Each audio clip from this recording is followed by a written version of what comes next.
Last year, we scaled brands to over $800,000 a day in revenue just by focusing on these 6 essential factors that most brand owners completely overlook. So, if you've been struggling to scale your e-commerce brand or your Facebook ads and can't crack the code to 100K days, then this video is for you. Remember, it's not gimmicks, there are no shortcuts. These are just proven fundamentals that anyone can use to apply and scale, even if you're just starting out or if you're already at 8 figures. So the first and most important thing you need to know is just what to focus on. Fortunately, I've done this for like 4 years now. I know what actually drives the business forward.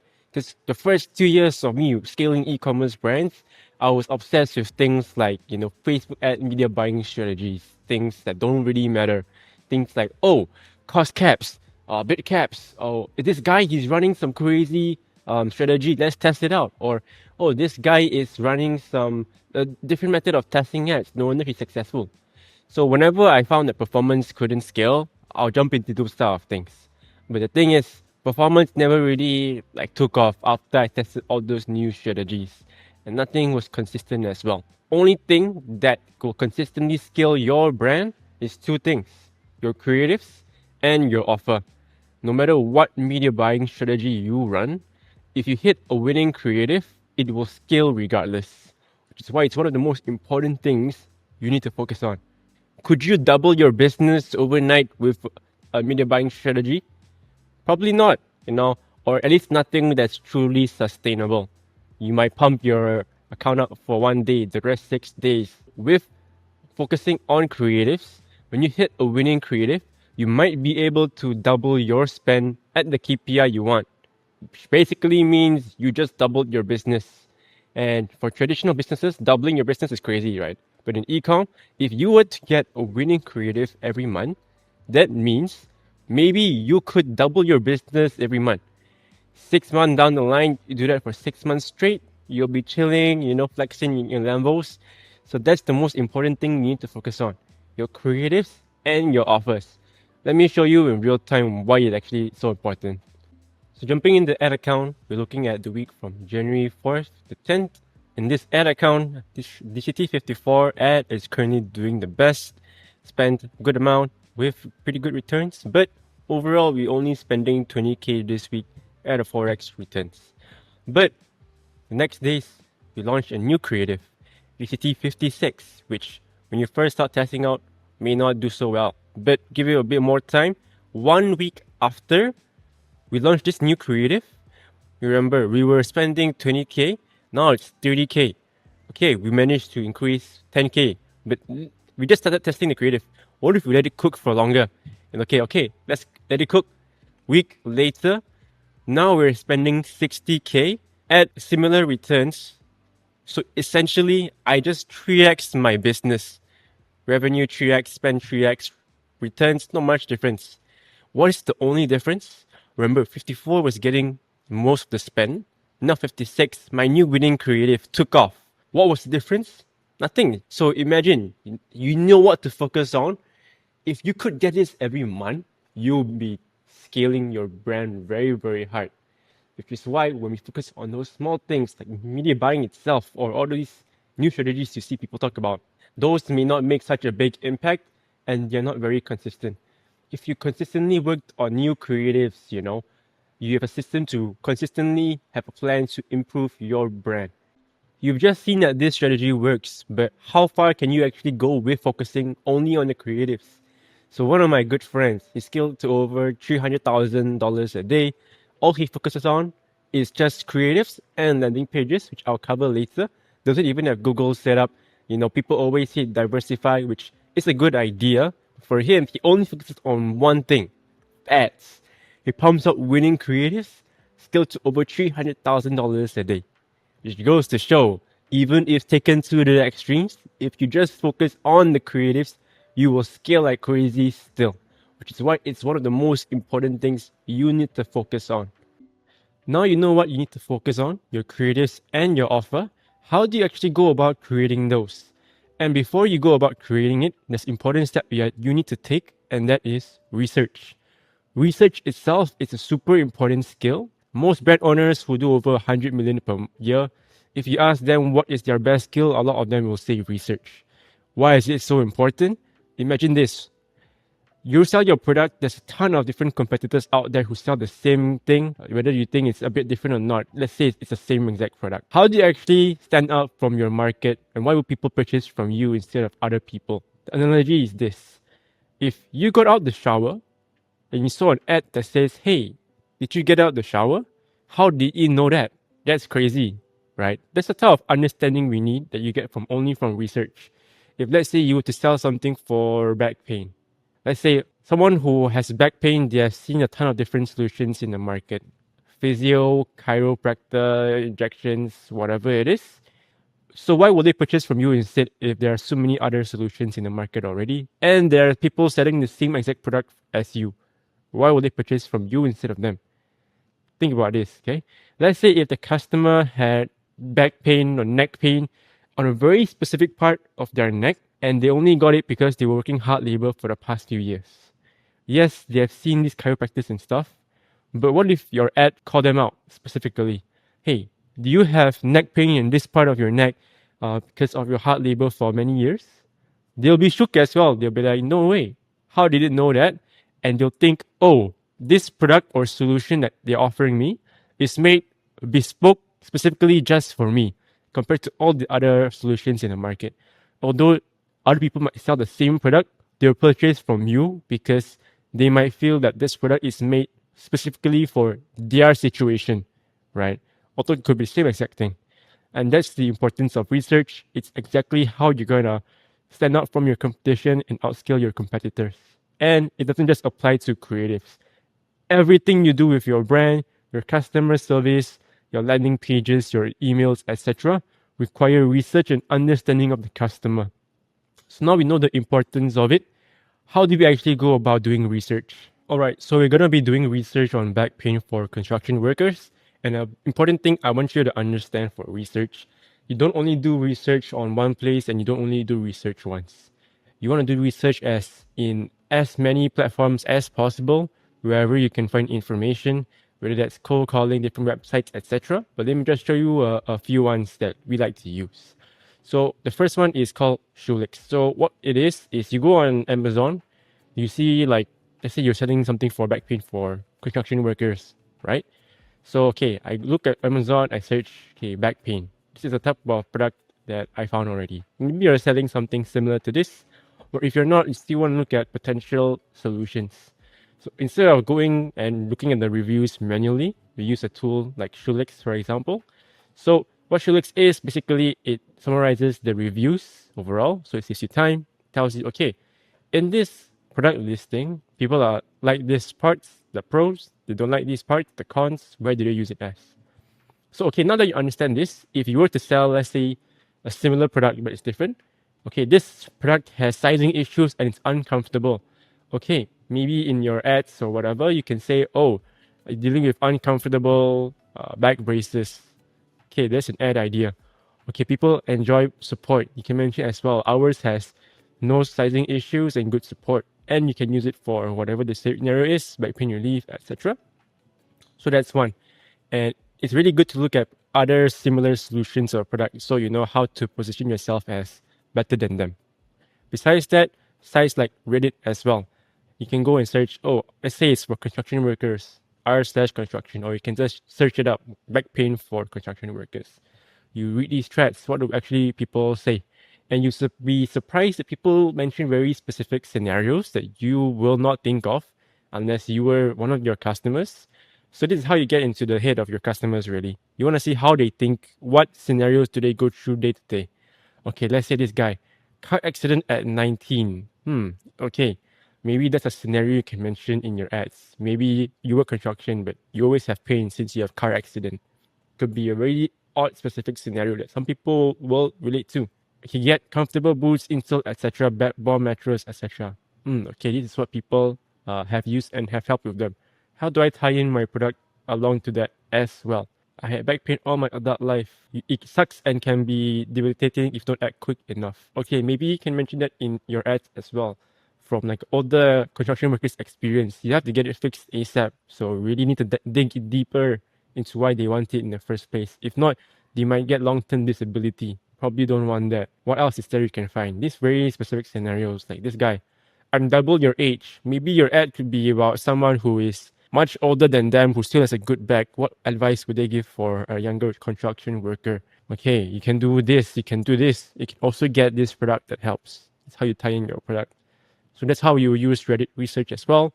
Or you can go on TikTok, social media in general. Okay, what type of content actually goes viral in the back pain niche? A lot of it is very educational, how to stretch, etc. Okay, great. What if you just go inside these? Okay, look at comments as well. You know, what people say. So your neck hurts, guy. It actually works. No joke. I can get out a bit. Okay. So the point of doing this is just to see what content the people like watching and what language do they use. Because maybe for construction workers, there's a very specific term that they use that you might not know. For example, if you were to sell other product, right? Let's say if you were to sell something like shapewear. Have you ever heard of terms like get snatched? These type of things? You probably have not. And that's the point of doing research. You want to find these type of things that people mention about. So let's just go through and look at what other people say. Do you have low back pain at the top of the pelvis located? Okay, very specific call out. Do you have low back pain above your pelvis over here? People say you put it exactly where I have pain. Okay, maybe if you can find a video for construction workers, mention specifically, when you're at, you can mention this specific pain point area. Then you can explain why they have this pain point and then how your product helps. Did the Shrek surprise? I feel better already. Perfect. Or from Burla back for this kind of back pain. Okay, maybe you can mention, hey, in your ad, if you've been using foam rollers, you're doing it wrong. Your back pain in this area won't get better. This is the why, how you need to fix it, and here's how your product helps. Or just look it up. I looked up back pain for construction workers. Of course AI tells me, but okay, let's say this health study comes out. What does the health study say? You need to go deep into research to even these type of things, right? 1 year prevalence of this injury among workers, this percentage. Okay. Financial constraints was a big issue. Fear of losing wages. Okay, maybe that's something you can target in your ad as well. Do you want to get back pain and you're afraid of losing your wage? This is how you can stay healthy year round across many years so you can still support your family. That could be an angle you found through this research, and you can go deeper into reading this whole study as well, right? Look at other studies as well. Okay, how does back pain help? Okay, look at the percentages. In this study, it said prevalence of low back pain was highest in painters. Maybe we didn't actually think of painters as a persona. Now maybe I can target ads for painters instead of just construction workers. Masonry. Okay, maybe target warehouse workers, people who do masonry. What exactly about them is having issues, etc. So now you have a much better understanding of your customer. You know what they like to watch, what type of products have they been searching for, potential solutions, that what their day-to-day scenario looks like, what are their fears, etc. This is how you really want to do your research. The more specific you can make the research, the better your ads and overall brand will perform. And just to put it into perspective, I have a friend who does 9 figures a year, and he still cold calls his own customers just to ask them about the product. That's the importance of research and how it works into your workflow. And like I said, it's not a one and done process. You'll be keep doing research over a long period of time, and just having all these data, right? I look through Lex on Amazon, doesn't make the ad good, which I'll talk about and how to put it together in your creatives and landing pages. So now that you've known how to do the research, how do you actually put it into your creatives? A lot of people ask me, hey, what format should my creatives be? Images, videos, VSLs, etc. And the answer is they all can work. It really just depends on your messaging. We scale to 100K days with images, we scale to 100K days with videos as well. The messaging matters the most, and what I mean by messaging is what the customer actually wants and what you want to say in your ad. So the whole point of doing the research is to know a few things.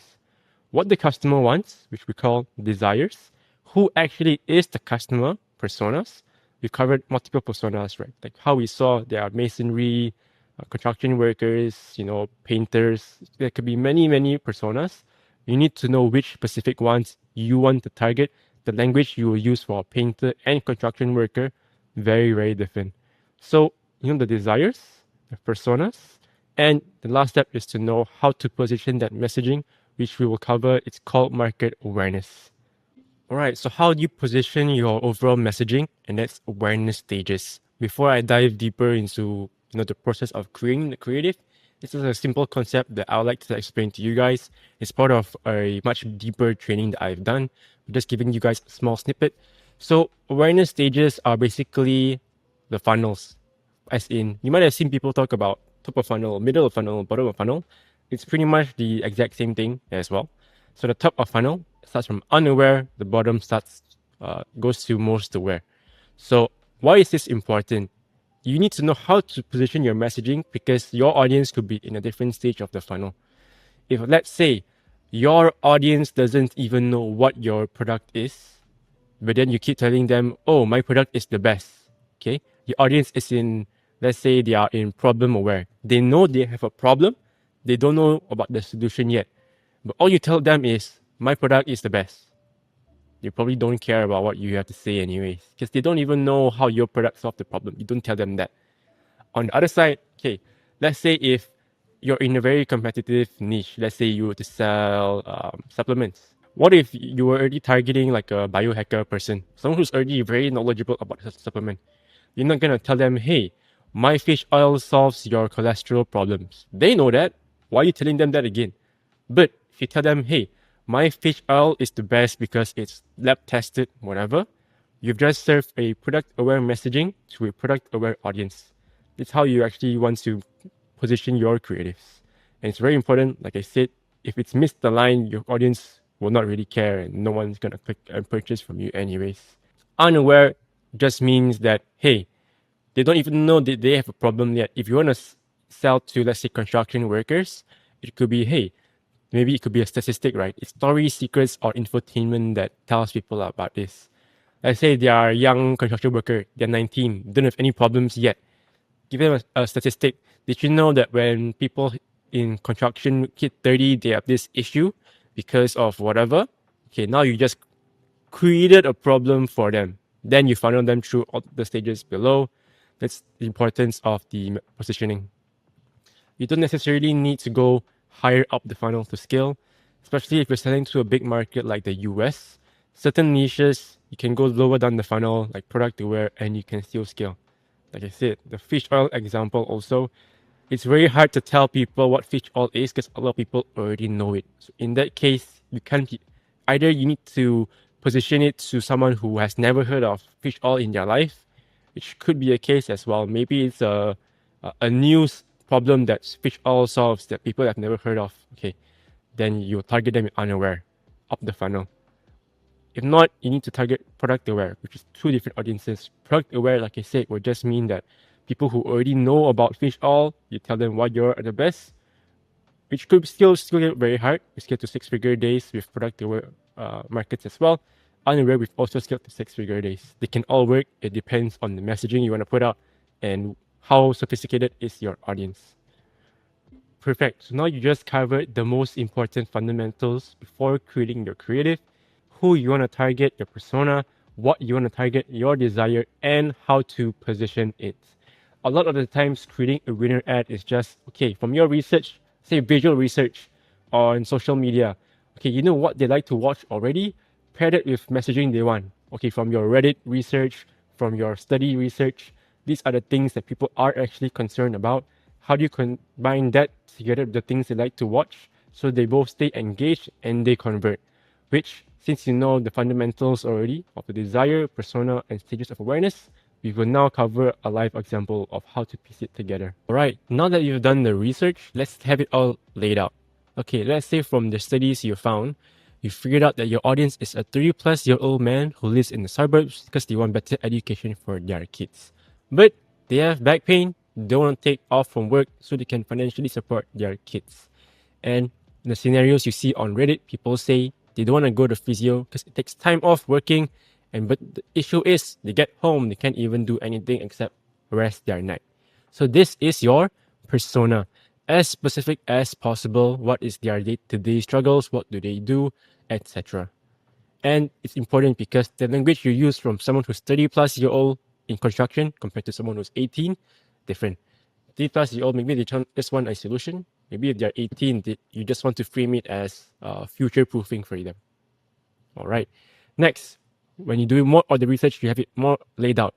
Okay, they are working because they want to provide best education for their kids, so they don't have to work construction. You know that through what people say on Reddit, for example.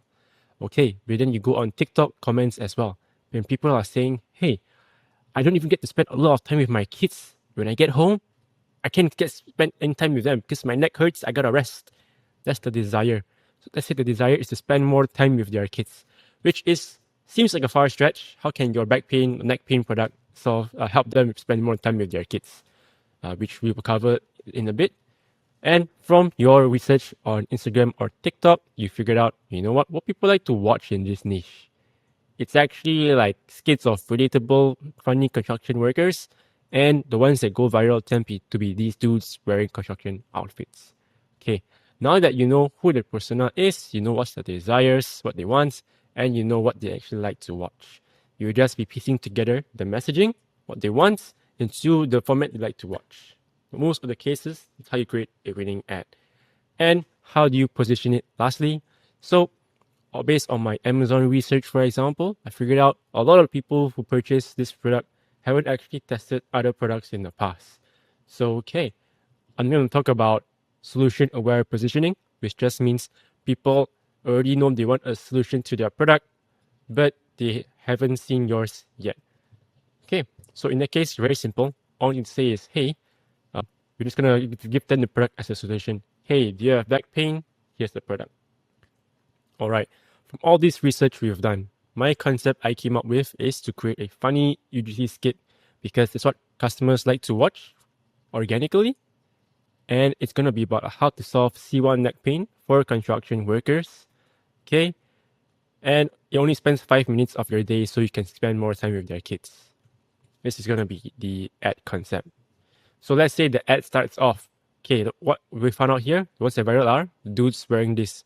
Starts off with this, for example. Okay, then since it's solution aware, maybe the ad can start off with, some dude saying, "Hey Johnson, I noticed that you have this back pain.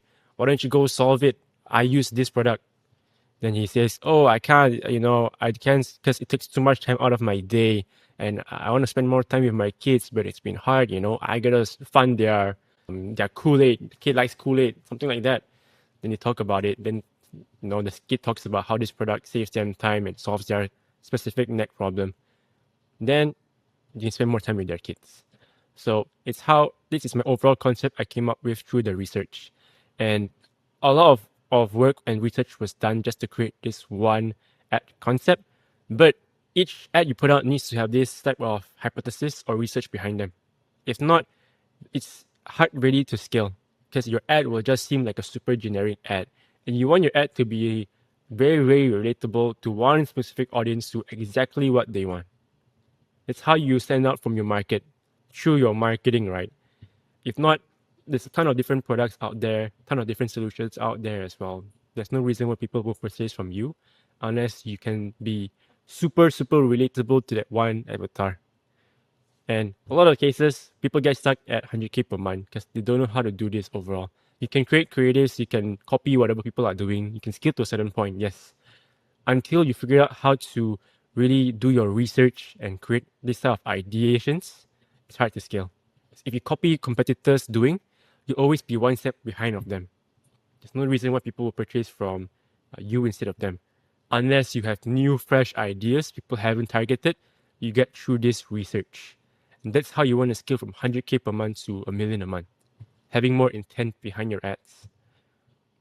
All right, now you figured out how to actually create the creatives. That's only one part of it. Creatives get the attention, but it's your landing pages and offer that actually close the sale. So how do you actually create good offers and landing pages?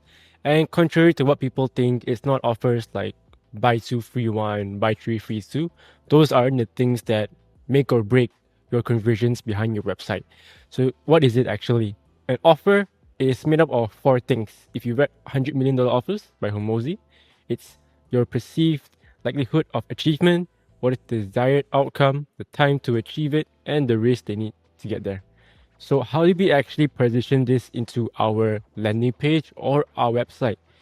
The thing is, buy to get one, all of those offers do play a part as well, but they're not the main things that convince a customer to purchase. Why? Imagine this.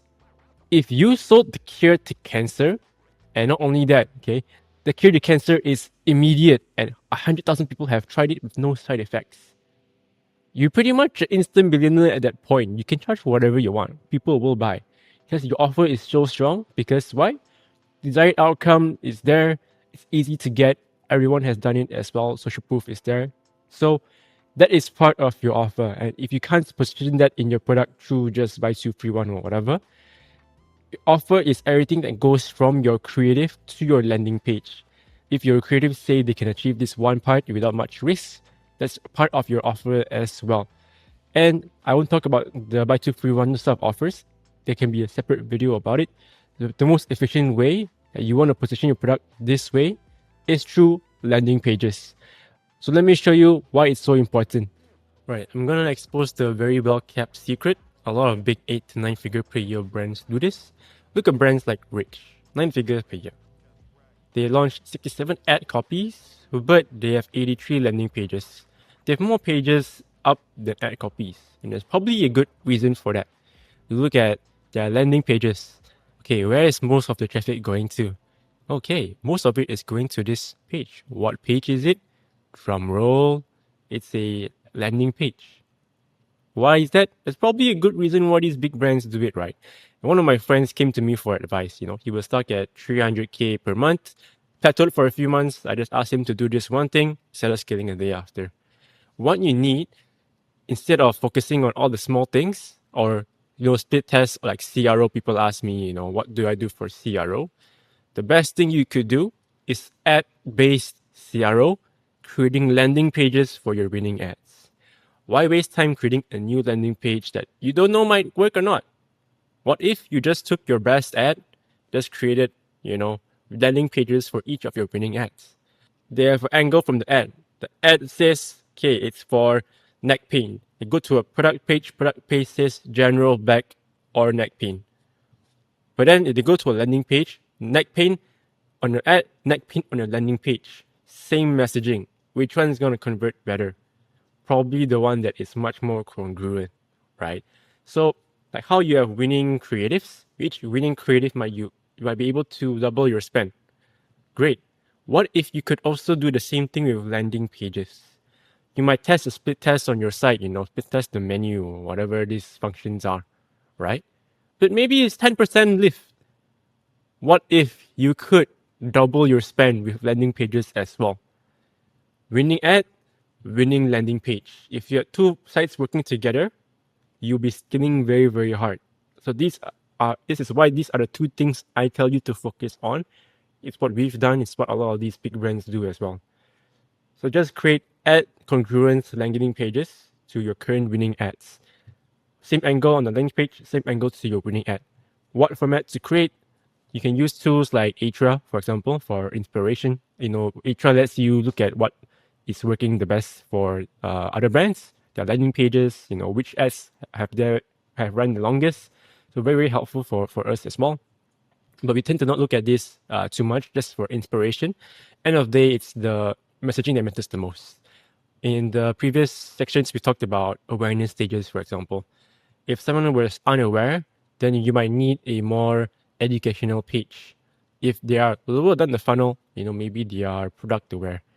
Let's say all you need to talk about is just, hey, our product is good for these 5 reasons.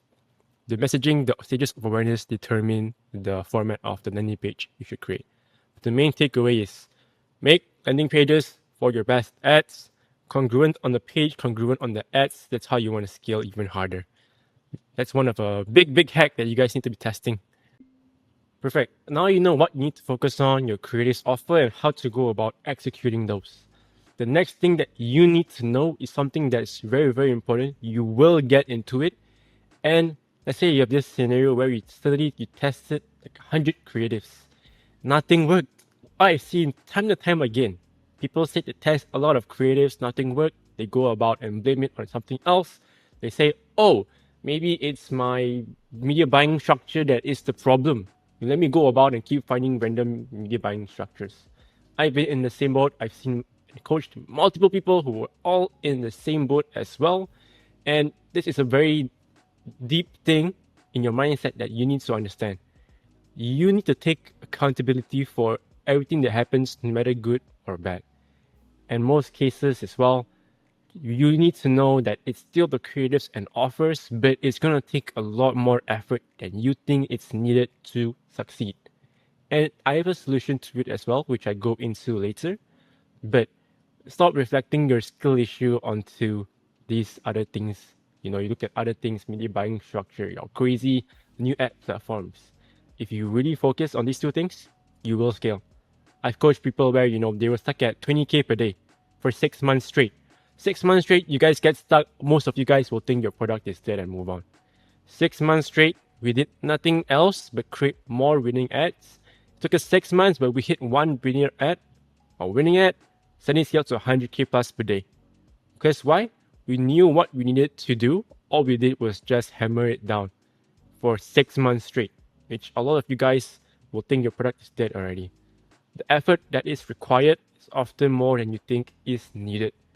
However, if you've done creatives, 100 creatives, and nothing has worked, it also means that you haven't learned anything from your creatives. You need to be completing the feedback loop. What do I actually mean by that? If you've done 100 creatives, nothing has worked, either means two things. One, your research wasn't deep enough, which we've covered on how to do it. Two, your execution sucked and you didn't learn anything from it. The solution to it is to track. Data is very important. And a lot of big brands know their numbers very well. You talk to Hormozy, that's what he's going to ask you. Numbers, metrics, what do you know about this metric? Because this is what's going to make up whether you succeed or not. Let's say for this sheet, why we use it is we track each creative we create. Why?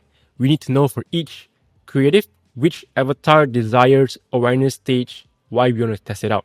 Like I mentioned on how to create the creatives. If you don't know who you want to target and what you want to target, often the ad does not come out very well. You might get mixed messaging, messaging for different people all mixed into it. So making sure that each ad you create is high intent. Besides that, an even more important one is you will do learnings for your ads. What do you mean by that? Each ad you create, since you had a hypothesis of why you wanted to test it out in the first place, if you went through what I just taught you, oh, I want to create this ad because based on my research here, and there, whatever you've learned. All right. So when you do learnings for it, think back, okay, this ad didn't work. Is it because it didn't target the desire or persona well enough? Let me fix that in a different ad. Or let's say you tested this desire multiple times and it didn't work. Maybe the desire was the one that wasn't working well. So you do learnings on it. Okay, you say, oh, this ad didn't work because of certain reason. I think we should fix it in the next ad. You take that learning, fix it in the next ad, and if the ad works well, great, your learning was correct. Or if not, that's fine, At least you know what works and what doesn't work. So often you'll create losing ads, but as long as you know why it's losing, you can stop doing the mistakes and you get to the next winner. It's not all the time your learnings will be correct, but the more you do it, the more you confirm your hypothesis. Cut away the bad to get to the good. Eventually, you will get to a winning ad. But if you don't track shit, you don't know what's going on, you will still fail. Same thing with landing pages as well. If all your landing pages keep failing, track, learn. Why did it fail? Learn from it. Stop making the same mistakes. Eventually, you get to a new winner. The last step you will need, and this is what's going to take your brand from 1 million a month to 10 million a month to a 9-figure per year run rate. It's systems and hiring. One of the most hardest skills and something that is outsourced too early as well. A lot of brand owners, they'll hit like 6-figure months. Then they say, oh, I need to hire a team just because people say I need to. However, that's a big mistake a lot of people have. So at every stage of your brand, right? That's what I've seen as well. People hit 6 figures per month. They outsource to a creative team, agency, creative strategist, whatever it is. They remove themselves from the business. What happens? Business goes down, fails. Even brands at 9-figure per year. Okay, I'm 9 figures per year already. I've made, partial exit. Let me sit back and let my CEO take over. Often what happens? Brand doesn't grow. E-commerce is a very, very different space. Although you could get to a point where, your team handles everything and scales. For a lot of us, that is not really realistic. If you want aggressive growth, at every stage of your brand, you need to be very, very involved. It's not a lifestyle business. People flex Lambos and whatnot. If you want to really grow, you need to be very involved in your business. Okay, so let's say, when do you actually outsource this? How do you actually outsource this? Most cases, for creatives, if you're running Facebook ads, I've had multiple students hit over 1 million a month with just themselves and some VAs for customer support, video editors. If you are running Facebook ads, and that's the biggest part of where your revenue comes from, you need to own that process, whatever it is. Whether it's Facebook ads, your creatives, your TikTok ads, or maybe you're doing a lot of influencer stuff. You need to own that process. And whoever you hire should be an addition to what you're currently doing, not a full replacement. Addition, not replacement. So at what point should you hire them? You have to realize each hire you create or each hire you make isn't going to work as hard as you, obviously. They don't own the brand. Maybe they hit 60% of your capacity. At what point is paying the amount worth that 60% of capacity? If you're doing 1 million a month, you're gonna pay, creative strategists 10K per month. That 60% of output, worth it. Then you go ahead, hire. Obviously, lower roles. You want to optimize your time for creatives if you're mainly running Facebook ads. Anything outside of that, that's customer service, video editing, outsource that. Those are low ROI tasks for you to be doing. Those are the first hires I will make. Yes, if you're doing over 1 million plus per month, I will look into creative teams, creative strategists, copywriters, etc., to be an addition to what you're currently doing. And what point I've already mentioned, when it's worth paying them for the 60% of output. So that's when you should be hiring, etc. But a big part, a lot of people have problems with hiring, and from what I've seen, I think hiring is one of the hardest skills to master, but it's the one that's going to drive you to 9 figures per year. Hiring is very hard. For us to hire one person, we have to maybe go through a few hundred applicants just to hire one person, and it really really takes time. Hire slow and fire fast is a really good advice for you guys as well. While you're scaling your brand yourself, owning the creative process to 1 million a month, it's not to say that you should completely not look for anyone in your creative team by then. You should still look for them, yes, but you should still own the process at the same time. Think of them as an addition, like I said. It will take a long time for you to hire the right person. It'll take you 1 month, a few months, and that's fine. You do not want to make a hire fast just because you saw on Twitter, 5 creative strategies applied, one looked not bad. It's not a hire you want to make. Why? Hiring someone, and you have to realize that it'll take a lot of time out of you as well. It's not that you completely outsource to them. You gotta train them, set KPIs, expectations for them, weekly meetings, etc., in order for them to be decent or good at what they are currently doing. As for training your employees as well, you have to set KPIs and expectations. A lot of people, they hire a creative strategist or copywriter or whoever role it is. They expect them to come in and just do their thing and fix their business.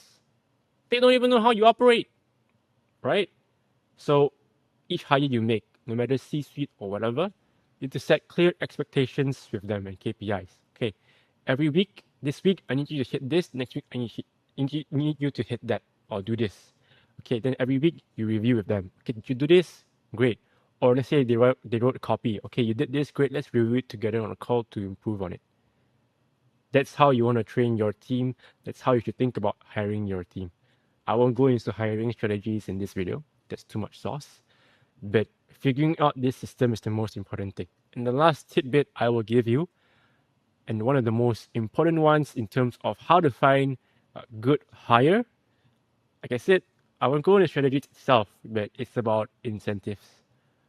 Why would you pay a creative strategist like 6K per month to create creatives from your brand? They could just start up their own dropshipping brand, not that hard, right? Why should they work for you instead of doing their own brand, working for an already 9 figure per year brand who pay them more? Why should they work for you in the first place? Some people, they're incentivized by money. Yes, you think incentives. Okay, if you hit a winner ad, I'll give you a percentage of ad spend. Perfect. Some people are not incentivized by money. Maybe they want equity in the business. Maybe they want a certain job title.